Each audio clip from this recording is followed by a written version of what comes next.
самый уникальный маркетинг. Баштайлар бизде 3 пакет бар. Биринчи пакет бул элит пакет. Экинчи бизнес. Үчүнчү старт пакет. Мунун баасы 61 000 сом, 21 000 сом и 11 000 сом.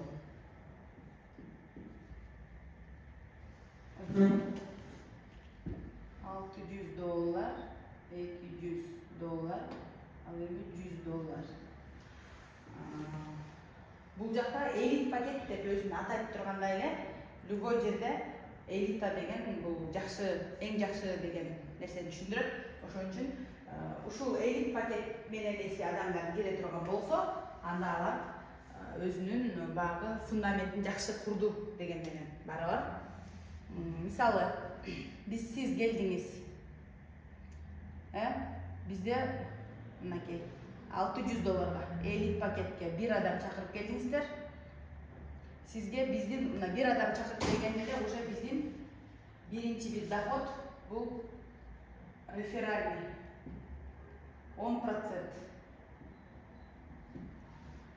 Ошондо бизде 600 доллардан канча чыгат? 60 доллар чыгат, 60 доллар чыгат. Андан кийин экинчи колубузга 200 долларга чакырып келдик. 200 доллардан 10% 20 доллар же болбосо 1800 сом. Ал эми сиздердин ушул лично приглашенный, булар өзүңүздөрдүн адамыңыздар, сиздердин эле реферальный ссылкаңыздар менен келген. Эми ушул эле адамыңыз өзүнө дагы деп бизнести түшүнүп, анда мен дагы киши астыма жазып иштей берейин деген чечимди кабыл алып, астына сразу дагы өзүндөй кылып эле элит пакет менен 600 долларга адам жаза турган болсо, албетте өзү биринчи реферальный бонус 10% 60 долларды өзү алат дагы. Сиз ушул адамды үйрөтүп, ушул адамдын үйрөтүп, дагы адам чукурга үйрөтүп атканыңыз үчүн компания сизге дагы бул жактан 48 доллар айлык төлөп берет. Бул плюс 8%. Бул биринчи линия биздин. Первая линия. Ал эми бул вторая линия. Түшүндүңүздөр? Андан кийин мисалы мурик адам келди, өзүнө сразу 2 адамды жазды 600 доллардан. Бул өзүнүн 60 долларын сөзсүз түрдө алат, 10%-ин чакырып келгендиги үчүн компания сөзсүз түрдө ошол пакеттин 10%-ин компания төлөп берет. Бул жактан дагы сизге сөзсүз түрдө 48 доллар, бияктан дагы 48 доллар чыгат. Бул сиздин экинчи линияңыз болгон үчүн. Ал эми могул экөө күчтүү сетевиктер, допустим, келип, өздөрүнүн астына дагы 600-дөн жаза турган болсо, бул чакырып келген адамына сөзсүз түрдө 10% чыгат. Ал эми мынакей могул чакырып келген адамдын бул экинчи линиясы болот. Ушул экинчи линия өзүнүн кабинети 200 доллар болгону үчүн могул жактан чыккан мынакей морики 8% 48 долларды 4-кө көбөйтөбүз, 48.96 192 доллар чыгат эле, ушул чыкпайт, күйүп кетет. Анткени себеби эмне себептен бул экинчи линиядан 4 адам 600-дөн келди деп коелу. 4 адамдан ар биринен 48 доллардан чыкканда 192 доллар чыкмак. Бирок 192 доллар вышестоящийдин өзүнүн пакети 200 доллар болгону үчүн ушул 92 доллар не болду? Компанияга калып кетти. Ошол себептен эмне кылышыбыз керек экен? Биз желательно өзүбүздүн кабинеттерибизди көтөрүп алышыбыз керек. Андан кийин экинчи скидка. MH деп айтылат, 10% скидка MH. Мына ушул жерден айтып кетейин ушуну. Мына Морики адамдыкы $200. $200. Бул $600 кылып көтөрүш керек болот да, булардан түшпөй калды акча. Ана дейт да ойлоп кой, мен да көтөрөйүн. $192 бөдө көгүзүйдүм. Андан көрө көтөрүп алайын деп, плюс моерге $400 коет. Бул $400 дагы реферальный биринчи вид бонусу сөзсүз түрдө кимге кетет? Сизге кетет. $40. Андан кийин мына уже мунук $600 болду кабинет общий.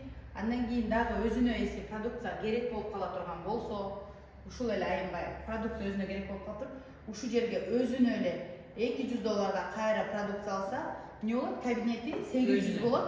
Бирок могу 200-дүн 10% өзүңүзгө келип, скидка, скидка Marine 10% деп өзүңүздүн кабинетиңизге түшөт. Өзүңүздүн кабинетиңизге түшөт. Ошол үчүн экинчи линияларды албай калыш үчүн, албай калбаш үчүн өзүбүздүн кабинетибизде эмне кылышыбыз керек? Элит пакетке колдон келишинче эртерээк көтөрүшүбүз керек. Түшүнүктүү болдубу? Андан кийинкиси ушул жерден эле бизде 3-чү вид доход премия.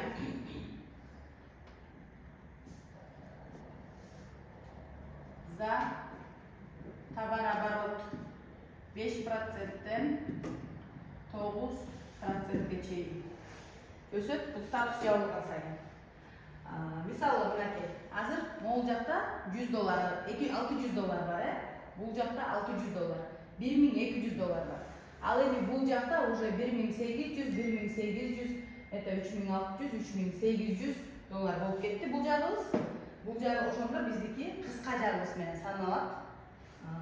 $1200, это бул $60. Это премия за товарооборот. $60 чыгат. Бул $60, бул жакта мисалы буякта 3600 болот, буякта 1200 болот, ошондо ар жакта $2400 разница болот. Могу $2400 эч жака кетпейт, эч жака күйүп кетпейт. Көп компанияларда ушул когда уровень теңелген сайын ашып калган товарооборот көп компанияларда сгорает. Ал эми бизде накопительно, эч кайда күйбөйт, эч жака кетпейт. Ушул $2400 пока бул жактагы адамдар мынтип өздөрүнө мынтип адам жазып, кошуп кете берсе, буга теңелген сайын биздин эмне болот? Бинарыбыз мынтип чыгып кете берет. Ортодон чыккан акча. Түшүнүктүү болдубу? Кайка чыгып кете берет? Ортодо чыгып кетет. Мисалы мыяктан эсептелип акча чыгат. Эсептелип акча чыгат да. Менге $600 келсе, мисалы дагы бирөө $60, $600 $30 чыгат жерге. Дагы бирөө келип жерге дагы $600 келсе, дагы $30 чыгат. Булар бизге күнүмкү түшүп бере берген акча. Бирок бул бинардын немеси бизде азыр 15 күндө. Көрүп турабыз биз кабинетибизден канча түшкөнүн, но бирок 15 күндө бир чыгарып алабыз. Өчүрө берейин, Bir ayda 2 жолу, ошондо. Bir ayda 2 жолу. Бинарды. Андан кийинки доход. Статусный. Статусный доходторго бизге эмне керек? Бизге путевка. Мисалы бизде платиновый менеджер жакканда мына 16-сында Дубайга кетип атабыз. Платиновый менеджерде уже путевка берилип баштайт. Золотой менеджер жакканда бизде АЗМ код Академия золотых менеджеров. 3 күн өтө сонун обучение. Биз буга чейин мен өзүм ошо обученияга барып келдим. Академия золотых менеджеров. Но бирок ошолго чейин деле биз көп эмелерге барганбыз. Обученияга да алып келгенбиз, бирок именно Академия золотых менеджеровдо кандай кылып платинага чыгыш керек, ошонун оңой чыга турган, статустарга оңой чыга турган жолдорун окуп келебиз. Буга чейин биз көп эле айтып коеюн, дагы деле тренингтерге катышып келгенбиз, но именно Академия золотых менеджеров сөзсүз ошого баруу, мисалы если бар электер болсо, мен силерди сөзсүз түрдө ошого барууңуздарды сунуштайм. 3 күн сонун эмоцияларды аласыздар, Biz misal mына buyakta Garden деген Арча бешик үстүндө Garden деген спа центрда болдук. 3 күн барып ошол жакта эс алдык. 3 маал тамагыбыз менен, шведский столубуз менен и сонун обучение алып келдик. Андан кийинкиси путевка, андан кийин директор болгондо тоже путевка. Биздин директорлорубуз быйылкы буюрса жаңы директорлорубуз Таиландка путевка. Таиландка барышат. Андан кийинкиси автобонус, квартира и коттедж.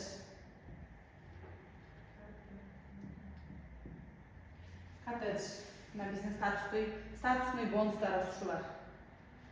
Андан кийинкиси 5-чи биздин сонун лидерский бонус деген бонусубуз бар. Статуслыларды бизде автобонустан баштап акчалай берет наличка. Ол автобонустан баштап акчалай берет. Автобонусту качан жакканыңарда $20,000, 1,800,000 сомду кадимкидей эле кабинетиңиздерге салып берет. Силер аны обналичивание кылып автомашина аласыздар дагы. Компаниянын бир талабы бар. 1 жыл бою ошол машинанын сыртына биздин тигиндей Mary Hills деген логотипибизди чаптап жүрөсүңөр. Компаниянын болгон талабы ушул. Биздин мисалы башка көп компанияларда бар, это лизингке берилет да. Мисалы бар экен эмеде Арфлинде бар экен компанияда, Арфлинде же иши бир компанияда бар экен, короче, берет экен машинаны, но ал адамга оформление болбойт экен машина. Компанияда оформление болот экен. 8 ай бою, нет, 3 жыл, лизингке келгенде 3 жыл экен, 3 жыл, 36 ай бою какой-то бир эмени бериши керек экен, товарооборот. Эгерде ошол 1 айда эле өзүнүн өлчөмүнө түшө турган болсо, анда кайра компания машинаны алып койгонго укугу бар экен.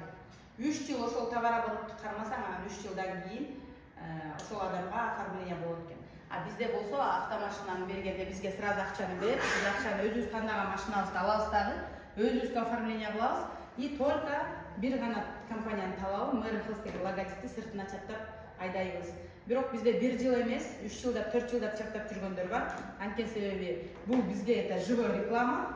Ошон үчүн Кудай буйрса бизди алсак, мен деле аны чечпейм. Кайра уламындай эме обновление кылып турам буйрса. Квартира болгондо $35,000. $35,000 тоже ошондой эле кабинетке салып берет. Азыр эми $35,000 эме да, за улучшение жилищный эме деп квартираларыңарды үй салып алууга же болбосо квартираларды жакшылап ремонт кылып алууга же болбосо биринчи квартираңар болсо сатып үстүнө акчасын бул акчаны кошуп эки чоңураак квартира алып алууга деген көрүндүк берет деп койбойсуңбу? Андан кийинки коттедж $54,000 дагы деле. Мына бизде Моул 2ге чейин аябай көп адамдар уже алып койгон. Мисалы көп компанияларда ушул нерселерди алгандар өтө аз. Квартира алгандар, автобонус алгандар өтө аз. А бизде кыска мөөнөттүн ичинде муну өтө көп адамдар алып койду. Кудай буйрса биздин деле бул эме автобонуска алыс эмес. Ошол андан кийинкиси лидерский бонус. Мага эң жаккан бонус азыр ушул болуп калды. Өлө сүйүп атам ушул бонусту. Кабинетимди ачкан сайын сүйүп атам. Кабинетимди ачкан сайын сүйүп атам. Глубинадан түшө турган бонус экен. Мен прям ушунча алып жакшы көрүп калдым ушул бонусту. Мотивация берип атат да бизге. Ооба, кабинет ачкан сайын күндө ачсаң көбөйүп калат, улам ачсаң көбөйүп калат. Бул өтө сонун бонус экен. Мен бул жаңы бизге келген жаңы бонус. Аябай компания аябай жакшы эмеде чыгарыптыр. Мисалы мындай да. Биринчи линия. Биз мисалы мурда бизде айтымчыда элит пакет менен алсак, элит пакет болсо ошондо 20% түшөт деп чакырып келген адамдарыбыздан. Это как только өзүң чакырып келген адам, личник. Мисалы 10 личник алып келсең, 10дун 3-өө иштей баштаган болсо, ошол 3өөнүн тапкан доходунан 20% гана алчубыз. Азыр бүгүнкү күндө биз ошол глубинабыздан 7 уровеньге чейин бизге азыр төлөнүп берилип атат. Ал кандай? Мисалы, биринчи линия 20%, экинчи линия 10%, үчүнчү линия 5%, Ой, доллар дейм ғой, стартын бар доллар. Доллар өлгек тұрттан. Мейлі доллар, түшініп отағыз. 4-cü liniya 3%, 5-ci, 6-cı, 7-ci liniyalar bunlar 1%'den. Men ötkönde şu yerden eseptep berdim ele derecelerge. Prem alar oy dep aybay boluştu da. Birinci 20%'ti.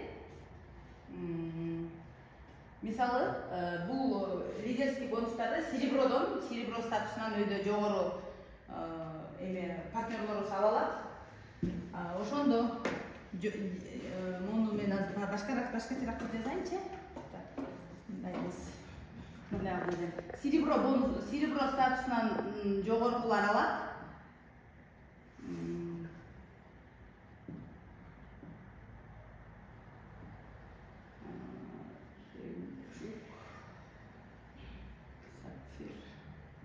Статустары бұлар серебро, золото, платина, директор, жемчужный директор, сапфировый директор, бриллиантовый директор. Мынакей, ушул серебро статусын жапкандан кийин биз ушул статусный бонустарды уже алып баштайбыз.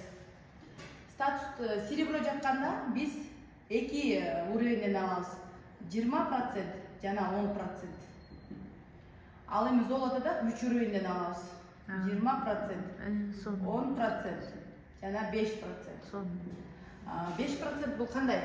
Мисалы, бул кайсы уровень каяктан деп аткан болсоңуздар, мисалы сиздин атыңыз кимде? Анара. Анара же. Сиздин личныйыңыз кимде? Мен пока личныйым. Жок, сиздин астыңызда жок, аспарта. Мен астыңызга келет Айжан деп коеюн. Айжан келди. Aycan gelip, Aycan'dan siz 20% alasınız. Aycan gelip misalı bir ayga 100 bin som ta başlanan olsa siz şu Aycan'dan 20 bin som Төлөп берет. Kampanya төлөp берет. Siz aytken şu Aycan'da üretip глубина кетти. Жоқ, бұл siz Silibro statusunda уже Aycan'dan alıp başlaysa, misalı siz aytkanda sizin личныйыңыз. Bu sizin birinci uğraveniniz.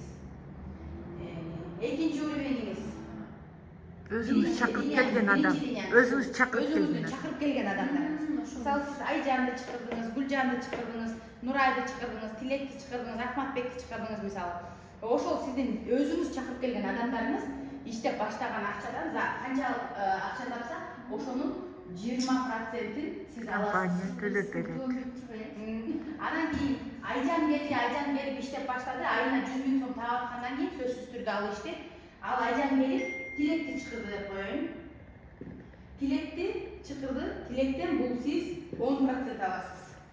Bu sizin ikinci linyanız olur. Kampanya төлөп берет. Bu 10% alas. Misal Tilek gelip 50 bin alatkan bolsa, siz 10%'i 5 bindi sizge kampanya төлөп берип турат. Moğollar sizin ayıplarınız. Ankeni siz Aycan'da ürettiniz, Tilek'te üretip atasınız Aycan'dan arkasından. Oşol sizde üretip atasınız hep sizin emgeğinizde bağlap kampanya şunday akçalardı sizge төлөп берип турат. Andan keyinki üçüncü. Bu Silibro statusundan aytmadım ben. Silibro statusunda şunday alasınız. Misal siz Aycan личныйыңыздан alasınız, личныйыңызден Tilek'ten şu iki akçаны alasınız. Andan keyin siz zolото statusun japkanda Tilek'in astında Nurcan var. Nurcan'dan 5%. Nurcan gelip ayabay katı işlep, допустим, 300 bin. Bizde andaylar var. Misalı sponsorundan da doğru akça tapkanlar öyle көп. 300 bin işlep ketти deyli. Nurcan ayabay sitip, çoğun komandası menen gelip, ayına 300 bin tava başlasa, sizge 5% ete 15 bin dolar. Oy dolar benim bu. Son. 15 bin son. Siz bu jakta görüyorsunuz 3. uğraveniniz. 3. uğravenler. Birinci, ikinci, 3. Linya. Уже siz motif astılarından çıka başlayıp da. Oşonda siz уже mınakey zolото. Ушундай эле кетет, платина болгондо 20 биринчиден, экинчиден 10, үчүнчүдөн 5, төртүнчүдөн 3, андан кийинки директор.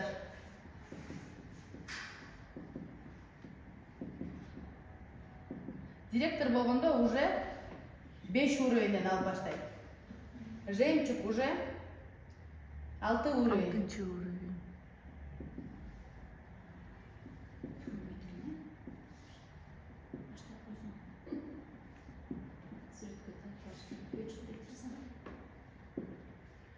Сапфирда уже 7 уровень.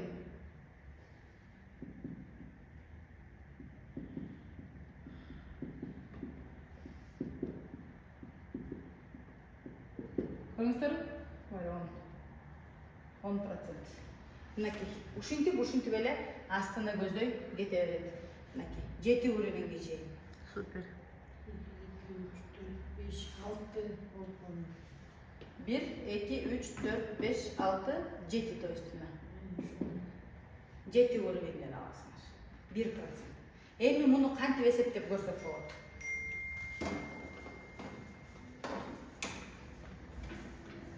Бизде статистика боюнча bir адамдын 3 личниги иштеп кетет экен.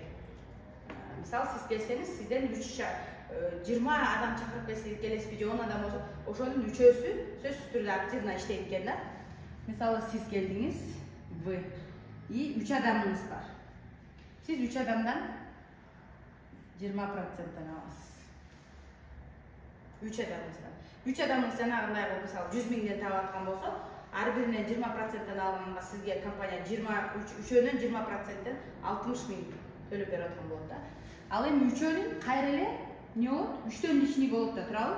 Аларда. Сиз 9 адамдан 10%-тан аласыз. Андан кийинкиси 27 адам. Бул 9 адамдын тоже 3төн личный иштеп атат, азыр статистика боюнча эсептеп атабыз, 5%. Андан кийинки 81 3%. Андан кийин 224 адамдан 1%-тен, андан кийин 700 канча эле?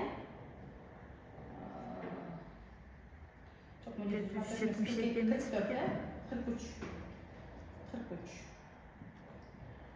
Бул жак болсо 729 адам. 1%-тен аласыз. Андан кийин уже 2187 адамдан 1%-тен аласыз. Сиз ошондо элестетиңизби? Сиздин ушунун баардыгынан ушуну алабыз. Мисалы сиздин могул жака келгенде ушул ар бир иштеген 2187 адамыңыздан 1%-тен алганда ар бирине $1 түшсө дагы доллар. Сизге 2000 могул акча түшүп турат. Могул эки акча менен. Ушундай. $2187 түшүп турат. Күнүнө. Күнүнө чөтөп келет. Күнүнө чыккан акча. Миллиардеров лучше иметь 1% от усилий многомиллионной армии, чем иметь 100% от одного усилия. Вот здесь вот это. Мисалы, ошону айтат, азыр мындай айтат да, мисалы дейт да. Bir адамдан 20% алгандан көрө 2100 адамдан 1%-тен алган лучше болот. Bir адамдан глубинадан, мисалы, bir адамдан демек алып 20% ушундан алам деп отурбай, глубинадан жакшы акча чыгат да. Ошон үчүн стройте сети дебейсиңби? Ооба, ошон үчүн сетти, глубинаны иштетишибиз керек. Ылдый жагыбызды. Түшүндүңүздөр, өчүрө берейинби? Ушуну кече 20 жылдык стажым менен Айнаш айым айткандай, ширина это зарплата, глубина это стабильность. Ушу сөзү жакты да мага. Андан кийин Ширина зарплата, глубина стабильность. Глобальный 3%. Глобальный 3% бул общий товар обороттон эсептелет. 6-нчы.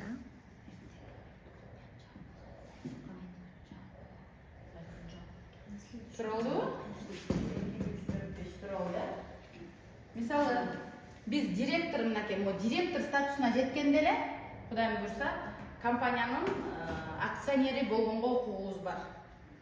Акционер деген сөздү көп адамдар түшүнбөйт экен, мен деле түшүнчү эмесмин. Жакын ушул акционер болосуң деген уккандан кийин анан изучать этип көрдүм ошол нерсени. Көрсө бул акционер деген аябай ушундай серьезный адамдар экен да. Доля от пирога. Ошон үчүн булар аябай серьезный акчаларды алган адамдар экен. Ошо бизде ушул директор мынакей Кудай буйрса, 1-2 шактан директор болгондо эле биз уже акционер болгонго укугубуз бар. Акционерлер биздин ушул глобальный бонустан 1% алат экен директорлор. Это директор. 1%. Директорлар 1%. Андан кийин жемчуг 0,75 0,75%. Андан кийин сапфир 0,5%. Андан кийин жемчуг 0,25 бриллиант. Мужок. Ага. Бриллиант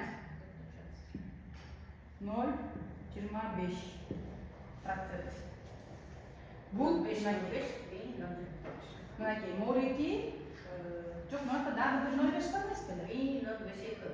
Ой, мынакта 0,5 бар дагы. 0,5. Директор, сапфир, жемчуг, сапфир. Жемчуг. Бриллиант 0,5. Сапфир. Она вице-президент. Вице-президент это 0,25%. Бұл общий товар обороты. Ошондо мынакей общий 3% на бул жерден чыгат экен. Көрдүңүздөр, э? Биз азыр мынакей 1%ке Кудайым буйрса, биз шаг атсак 1% компаниянын акционери болобуз. Андан кийин түшүндүңүздөр, жазып алыңыздар, өчүрө берейинби? Жок.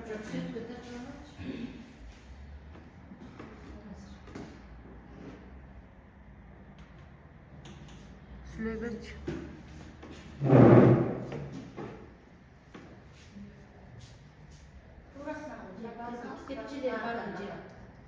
Азырынча китепче жок, ошон үчүн.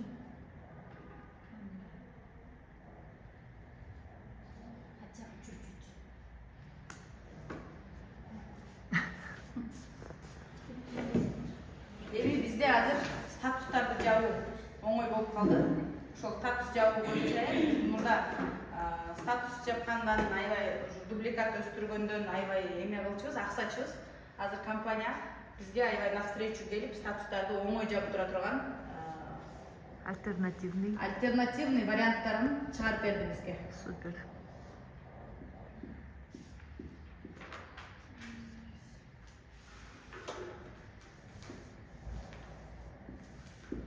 Bizde сереброго чейин, мисалы, менеджер болгондо 4 личнигиң болуш керек, товар оборотун $1000 болуш керек, эки сторонан. Андан кийинкиси бронзовый менеджер тоже 3000 болуш керек, 8 личнигиң болуш керек. Серебряный менеджер, ошол 8 личниктин 3 менеджер чыгыш керек дагы, эки жак товар оборотун 8000 товар оборотун бериш керек. Андан кийинки золото. Муну өчүрө берейин, э?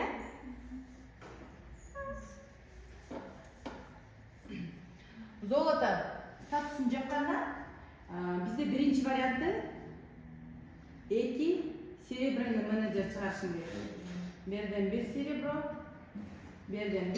чыгарсаң, сен уже золотой менеджерсиң.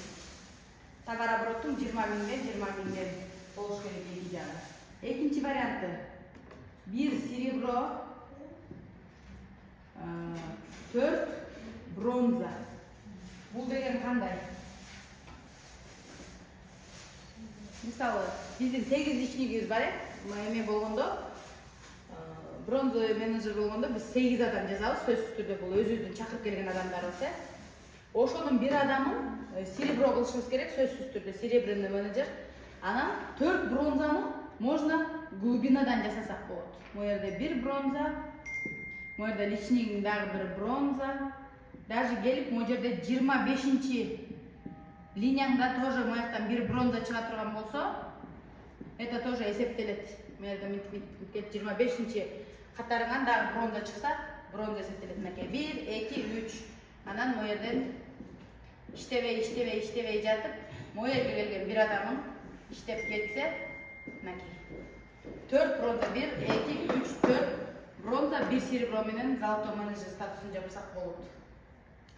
Экинчи вариант, да? Бул экинчи варианты. Ал эми үчүнчү варианты дагы бар. Мага аябай жаккан вариант бул. 8 бронзовый менеджер. Биздин ушул 8 линиябыздан, даже биздин серебробуз жок болгон күндө дагы, ушул ар бир линиябыздан бирден бронза. Личник, не личник. Личниктин личниги болобу, кандай болот, это эсептелбейт. Глубинадан. Бирок ар бири, мисалы, могул жерде, могул бронза чыгып, астынан дагы 5 бронза болсо дагы, бул 5 бронза эсептелбейт. Жакшы түшүнүп алууга. Только бир гана бронза эсептелет. Бир личниктен бир гана бронза. Бир, мисалы, бизде бар бир эмелерибиз бар, бир личнигибиз күчтүү иштеп кетип, анын астынан толтура статустар чыгып кеткен. Бирок анын бир гана адамы, ошол бир гана личнигин же болбосо анын астынан чыккан бир адам гана өзүбүзгө эсептелет, калгандары эсептелбейт. Ошон үчүн мынакей үчүнчү варианты мындай 8, 1, 2, 3, 4, 5, 6, 7, 8. 8 бронза чыгарып, золотой менеджер жапсаңар болот. Бул эмне деген сөз? 8 бронза деген бул ширина, азыр эле айтканбы экмеже? Ширина, глубина, ширина эки жагына кетет 8 бронза чыгарсаңар. 8 бронзадан даже мен кечөө бир аз эме кылып эсептеп көрдүм. Могу жердеги акча мындай болсо, бу жердеги акча мындайраак болот экен. А могу жердеги акча мындай болот экен. Супер. Көрдүңүздөрбү? Могул жакта 8 бронзаны чыгарсам, ошончо акча көбүрөөк болот экен. Андан кийин сөзсүз түрдө платина болуш үчүн, кайра эле мынакей, платина болуш үчүн ушул бронзалар сереброго айланыш керек.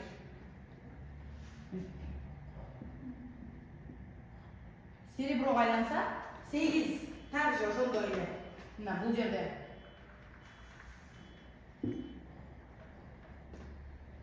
сегиз серебро чыгыш керек, бир варианты. Бир варианты 1 золото, 4 серебро чыгыш керек, же болбосо 2 золото чыгыш керек. Бул платина. Также могул жакта 8 серебродон эмне көбүрөөк акча чыгабы же 2 золотодон көбүрөөк акча чыгабы? Сөзсүз түрдө 8 серебродон көбүрөөк акча чыгат, Ширинадан да. Ширинадан мен кечээ күнү мына приблизительно эсептеп көрдүм. Эсептеп көрсөм, именно мен бая күнү эле мындай өзүм ойлоп койгом, мояктан көп акча чыгат болуш керек деп. Эсептеп көрсөм, именно ошол жактан көп акча чыгат экен. Так что бир кишинин көзүн карабай, Эки кишинин көзүн карабай, эки кишинин көзүн карабай, глубина болобу, ошолордун баарын өстүргөнгө аракет кылабыз. ширина менен, Также директор болгондо дагы деле ошондой. Биринчи варианты 2 платина чыгарасыңар. Же болбосо 1 платина, 4 золото. 4 золото чыгарасыңар. Же болбосо 8 золото. Элестетиңиз, 8 линияңда 8 золотон турса это. Вообще кайф, да?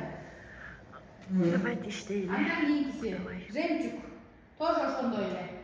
2 директор чыгарышыбыз керек астыбыздан. Же болбосо 1 директор, 4 платина чыгарышыбыз керек. Же болбосо эмне кылышыбыз керек? 8 платина чыгарышыбыз керек. Сапфирде тоже так же. 2 жемчуг чыгыш керек астына. Же болбосо 1 жемчуг, 4 директор шығыш керек. Же 8 директор шығыш керек. Жаңы келгендерге, мысалы, жаңы эжеси айтып атпайсызбы, жаңы баштап атам, жаңы келет деп. Именно жаңы келсеңиз, ушул варианттын колдонгонго аракет кылыңыз. Если сиз 4 бронзаны чыгарып алсаңыз, золото ачыш үчүн 4 бронзаны чыгарып алсаңыз, кийинки статусуңуз автоматически жабылат. Сөзсүз түрдө жабылат. Кийинки. Могу 4-төнүн сөзсүз, как минимум 2-3 жөн эле иштеп кетет. Сөзсүз түрдө биринчи азыр могу жаңы келгендер колдон келсе, морeki вариант менен иштегенге аракет кылышыбыз керек да. Мен азыр в основном ушундай вариантты өзүмдүн командам ушундай вариантты айтып атам. Анткени себеби бул жакта акча да жакшы болот. Келген адамга акчаны да жакшы, мисалы, любой жерде акчаны жакшы тапсаң, өп чыттайсыз да турабы. Анан акча жок болсо, конечно. Ошондой эле сапфирди жаздым, бриллиант болуш үчүн. Бриллиант болуш үчүн 2 сапфир болуш керек астында. Же болбосо 1 сапфир, 4 жемчуг болуш керек. Же болбосо 8 жемчуг. 8 жемчуг. Билесизби? 8 жемчужный директордун бар астында. Обема. Ова. Жоқ. Хорошо. Неме чектен өтүп бар. Түшүндүңүздөр, Болду. Сону кемде? Сону мотивация берип кой эми. Бүтүр. Эмне? Мотивация болгондо эмне? Мотивация деген багы кимдер айтып аткан, менин мотивацияларым менен балдарым көргөзүп жатсагандай, азыр ар бир нерседен эсе алам деген киши ар бир нерседен мотивация алса. Море тилинде өлө сол мотивация. Ар бир нерседен мотивация алсак болот да. Мисалы, мен өткөндө бир эмени уктум, ошол нерсе аябай мага бир таасир берди да. Мынтип айтты да, азыр онлайн заманы, действительно онлайн заманы. Бизде болгон болбосо мен да убагында диванный эксперт болчумун. Ой, фаберлик кишилер деп кыйын жазчумун. Үйдө отуруп акча тап деп фаберлик кишилер баштаган ушул нерсени. Фаберликтен баштап мынакей фаберликтин директору отурат. Сиз да ошентип жазып жибереңиз. Мен үйдө отуруп акча тапканды мага жаз деп жазышчу да фаберликте. Анан иштегенде мен отуруп алып шылдым да ошондой сөздөр болгон. Бизге когда ковидтин убагында көргөзүп койду үйдө отуруп акча тап. Даже мугалимдер үйдө отуруп эле балдарды Zoom менен окутуп акча таап атышты, зарплаталарын алып атышты. Анан ошондо мындай адам ойлонуш керек да, азыр заман кайсыл жакка барат, азыр өнүгүүдө заман. Мурдакыдай эртең менен барып 9-дан кечке чейин, кечки 5-ке чейин иштеген адам өтө аз. Азыр мисалы, мен өткөндө кайсы жактын көрдүм, эмеден эле даже үйгө мындай эмелер чыкпадыбы? Пылесостор. İşletip koysam özü тазалап жүрө берген. Робот. Роботтар чыкты да. Мисалы, бул мен бир адамдын ролун ойноп атат. Азыр мисалы бизде именно башканы айтпай эле коеюн, биздин компанияда биздин бухгалтерыбыз каякта? Мякта, Бизге бухгалтердин кереги жок. Бурда бухгалтер, экономист, бухгалтерлар деп аябай бааланчы. Азыр бухгалтерлар деле уже в основном онлайн өтүп баратат. Мына бухгалтердин ичинде биздики баардыгы ушунун ичинде эсеп кысабыздын баары ушул телефондо эле болот. Ошон үчүн мындай адам ойлонуш керек. Азыр онлайн заманы. Ана мен өткөндө ошондо уктум да, медепчи. Сенин балаң мынтип айтты да, сенин балаң менин баламды обслуживать эткенин каалайсыңбы? Же сенин балаңды башка бирөөлөр обслуживать эткенин каалайсыңбы деди да. Ана мен биринчи түшүнбөй калдым да. Кандайча эмне өтөт деп түшүнбөй калдым. Андан кийин жакшылап мындай эме кылып ойлонсом, оказывается, бул мындай экен да, мисалы, сенин балаң обслуживать эткенин каалайсыңбы деген. Если биздин балдарыбыз, мотивация да биздин балдарыбыз. Ошол балдарыбыз эгерде онлайндан иштеп ушундай жакшы, мисалы, биз жакшы доходко чыксак, сөзсүз түрдө балдарыбыз жакшы жерлерде окутканга мүмкүнчүлүгүбүз болот, жакшы кийинткенге мүмкүнчүлүгүбүз болот. Өзүнө бизнес ачып бергенге мүмкүнчүлүгүбүз болот. Мисалы биз азыр ушуну иштесекчи, анан ошондо мисалы биздин балдарыбызга бизнес ачып берсек, аларды бирөөлөр обслуживать этет, туурабы? Обслуживать этет. Бул баардык адам эле ушул онлайнга кирип кетпейт. Ондун бир адамы гана иштейт. Мисалы ушул Кыргызстанда онлайнда 6 миллион адам болсо, ошонун бир может быть 600 миңи, может быть 60 миңи, может ушундай иштеп аткандар да онлайнда жакшы ийгиликтерди жаратып. Биздин балдарыбызда ошо калгандары ошолорго обслуживающий персонал болуп берет да. Же болбосо калайсыңбы дейт сенин балаң тоже бир кафеге барып, же болбосо бир организацияга барып, бирөөлөрдү обслуживать этип иштеп жүрүшүн каалайсыңбы дейт да. Ошол кезде ойлондум да мен депчи. Оказывается, азыртан ошо балдарыбызга эме болушубуз керек экен да. Мүмкүнчүлүгүбүз турат, мынакей компания баардык мүмкүнчүлүктү биз насыбалап салып берип атат. Мынакей Гүлмира айым айткандай, жаркыраган офистерди ачып берип атат, баардыгын салып берип атат, продукциябызды доставка кылып берип атат убагында. Бүт баардыгы бар. Только бизден эмне керек? Иштеш керек.